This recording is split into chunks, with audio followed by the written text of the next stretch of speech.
This segment of My Conversation is brought to you by Aspect Ministries, effective 21st century faith.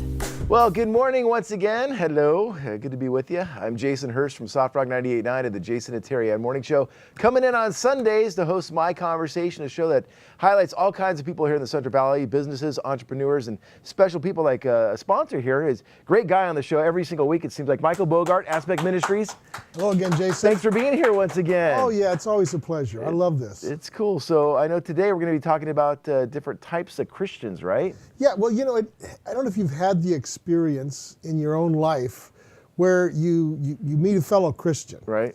And you may agree on some of the basics, like who's Jesus, and the Bible's God's word, and some basic things like that.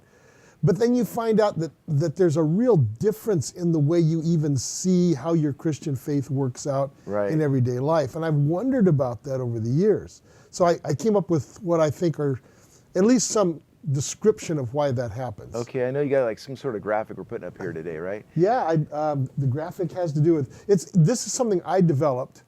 And the Star of David has 6 points, and even though that's a symbol of Judaism, I decided to use it for Christianity. But there's 6 different types that I identified. There may be more. The first one, of course, is the propositional Christian that focuses on the content, on doctrine, on what we believe. And then there's the communal Christian who asks, what kind of a group am I part of? And their primary way of living out their Christian faith is inside the group. They're really loyal to the group. They need the group. The Christian group. The Christian group, okay. Yeah, the Bible study group or the church or some group of Christians that they're a part of. And that's their primary way of expressing their faith. Gotcha. And then we had some of the other ones, if we could see that graphic again.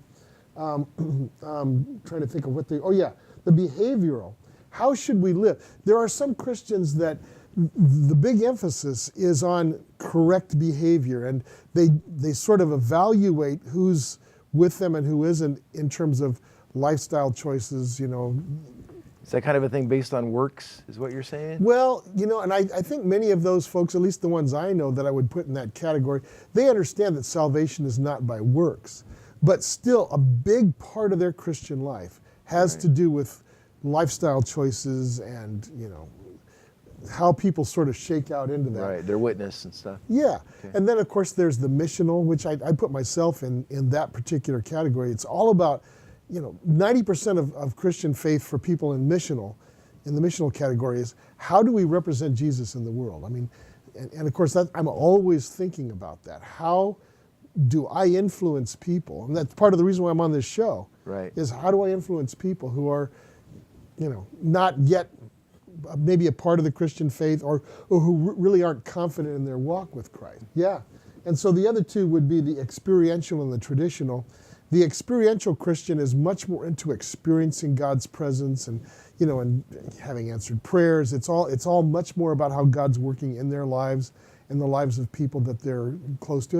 And then the traditional Christian is very interested in, hey, my grandfather was this and my father was this, and so I'm going to be part of this group. It's all about traditional affiliation. Doesn't necessarily mean their faith is not real. It just means it's much more attached to tradition. So how do you find the balance between all this? What kind of Christian are you, would you say? Well, I'd say I'm a missional Christian. Right. And you notice inside the Star of David, there's that common ground where all the points come together. Uh-huh. I think the ideal is to have a little bit of all of that for many people, or at least some of several of them. And I think that's what I try to aim at. I try not to get too far down into one category or the other. But yeah, I think that explains a lot to me why you can have a lot in common in terms of your common faith, but it's expressed very differently. Sometimes it seems like we put ourselves in a Christian bubble and it's safe where we're at. We don't want to go out there and adventure, right? Right. But because of Christ's forgiveness now, we can actually don't have to worry about too much about that because, we're saved no matter what now, if we accept Him. That's right. We're saved not by our works, but by the grace of God through our faith in Jesus Christ. That's how I understand it. I think that's what the Bible says. So it's important, though, to have the confidence to say, look, I'm not here to judge anybody. I'm not here to try to say that my way of life is necessarily better. Right. I'm here to say that there's good news for all of us. And he went to places that were kind of seen as being real evil, right? And people that were kind of like evil in the eyes of a lot of people. Yeah, remember the Pharisees say, what are you doing hanging around with people who drink wine Hanging out with a prostitute. Yeah, all those people. But he says, who needs a doctor? Somebody who's sick, right?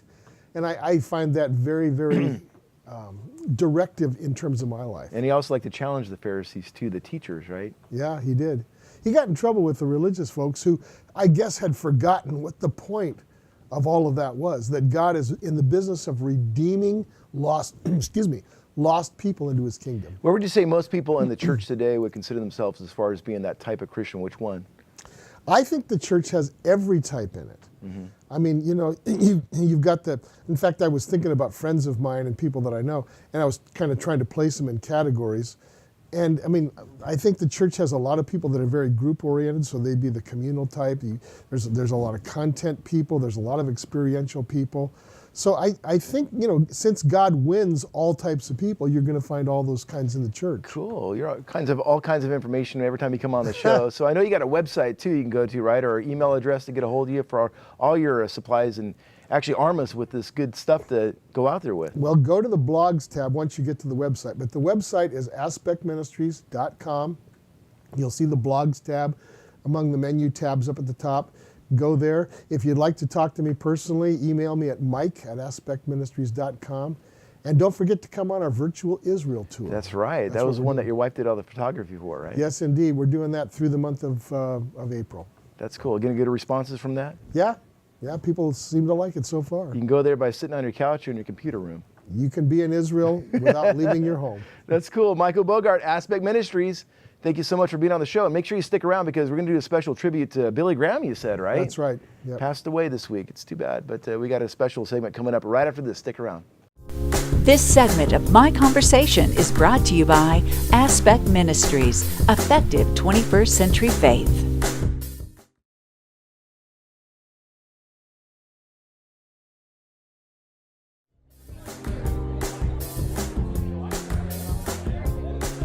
And welcome back to My Conversation. Great to have you here. And once again, our special guest today is Michael Bogart of Aspect Ministries. Here every week is a sponsor of the show. And I know on Wednesday we had a sad event happen, but also very happy at the same time because he's now in heaven with the guy he's been talking about for a long time. Yes, indeed. Billy Graham passing away at the age of 99 years old, and you got a special tribute today for him. Well, you know, can you believe 99 years old? Who lives to be 99? It's a long time. Very few people. So, you know, my guess is that for the last few years, you know, his health was so poor Right. that he probably wished to go and be with the Lord. But, you know, God held him here till, you know, this week. And so I was listening to his daughter. What was her name? The one Anne Graham Loss. And she was talked about, he was here for a reason and actually kept here this long for a special time for whatever that reason was. Yeah. I'm sure we're all here for that reason, right? Well, yeah, and I think he's a good reminder to us all that, you know, God has a plan for our lives, and the best thing for us to do is to just trust him with it. And I Right. think that's probably what he did. Did you ever get a chance to meet him? Well, no, I've never met Billy Graham personally, but I was back in 1973 when I was a very young believer. I was in Right. college at Northern Arizona University up in Flagstaff, Arizona. Billy Graham came to the Phoenix area, and I believe he had a crusade. I think it was 1973, right in that area sometime, and it was in the Arizona State Sun Devil Stadium. Right.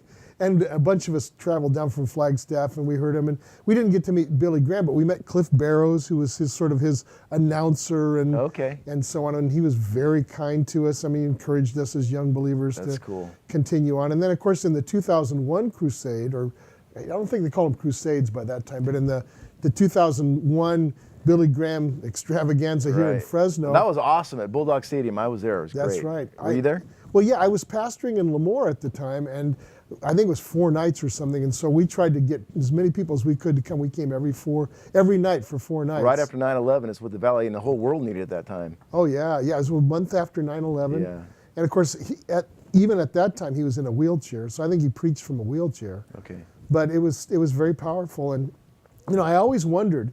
You know, here I am a Christian and a pastor, and I always think, you know, the message seems so basic. Right. I always wondered, is anybody really going to get up out of their chair and come No. down? And, you know, he scarcely finished praying, and suddenly the aisles in the stadium are clogged Just with as people. I am. Exactly That one, right. Yeah. And, you know, there's hundreds of people down on the field, and it was just amazing. It's like you every could hear a single time. pin drop whenever he spoke, too. Yeah. I mean, a big, massive, like 60,000 people. It was cool. He got to start, what, 1943?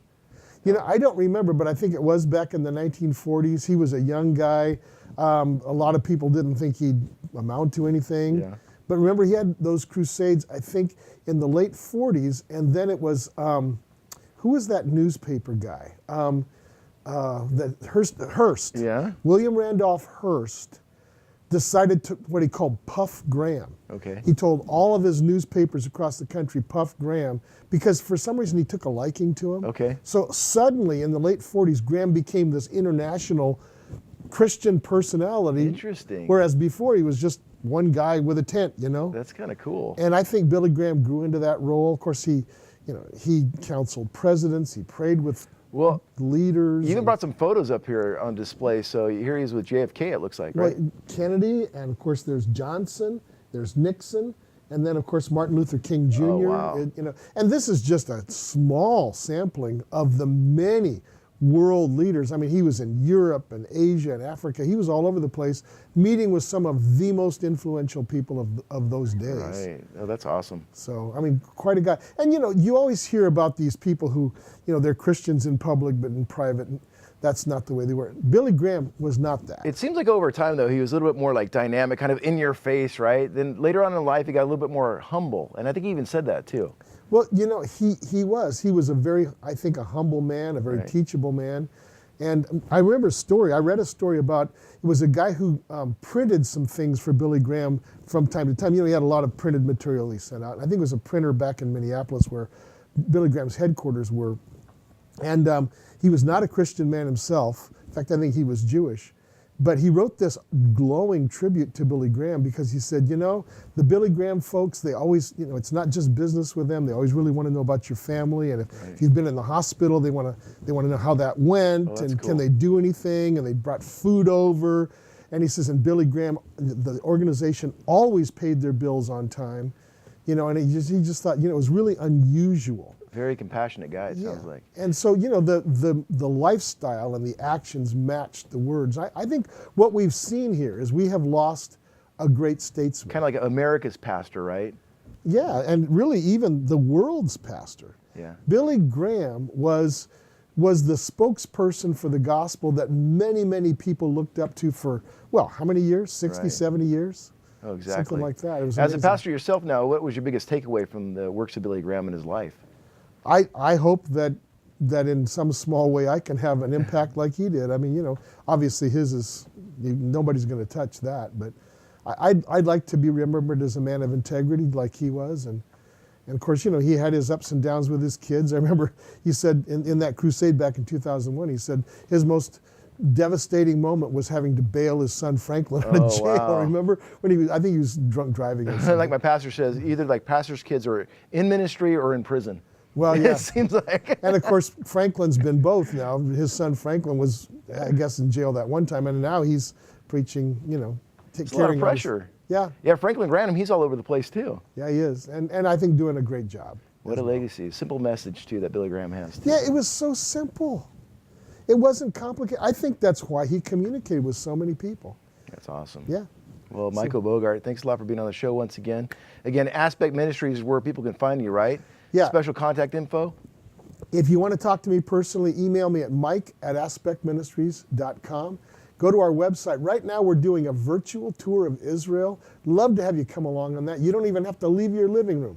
But it's at aspectministries.com. Go to the blog tab, and then you'll find, or actually go to the video tab, and you'll find the virtual Israel tour there. All right, Michael. Yeah. Thank you very much, and see you next week. Yeah, great. Always a pleasure, and always a pleasure to have you watch, and stick around. We will be back.